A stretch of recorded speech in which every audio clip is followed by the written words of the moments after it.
దేశం బయట ఓవైసీ గొంతు మారిందని ఇంట్లో కూడా హిందువుల్ని నిజాయితీగా ప్రేమిస్తాడని ఇప్పుడే ఆశించగలమా? ముందు ముందు ఏం జరుగుతుందో ఖచ్చితంగా మనం చూడాలి. ఇక ఆపరేషన్ సింధూర్ గురించి ప్రపంచానికి తెలిపేందుకు వెళుతోన్న బృందాల్లో మన నందమూరి పురంధరేశ్వరి మొదలు కర్ణాటక యంగ్ లీడర్ తేజస్వి సూర్య దాకా అనేక మంది మనకు తెలిసిన వాళ్ళు కూడా ఉన్నారు. తెలియని వారు కూడా అదే స్థాయిలో ఉన్నారు. మెరిట్తో పాటు క్యారెక్టర్, క్రెడిబిలిటీ వంటివి మాత్రమే ఇండియన్ గవర్నమెంట్ లెక్కలోకి తీసుకున్నది.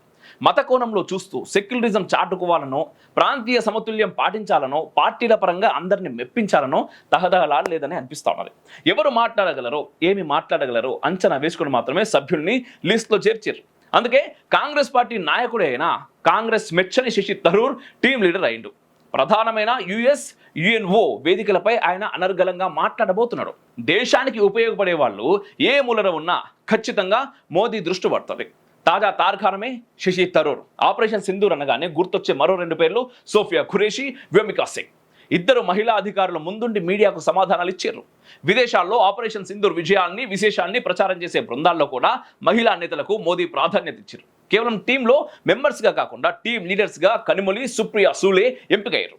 వీరిద్దరు కూడా ప్రధానిని పదే పదే విమర్శించే విపక్ష నేతలే. అయినా వారి ప్రతిభ, దేశభక్తి మీద నమ్మకంతో పెద్ద బాధ్యతని వారి మీద పెట్టారు.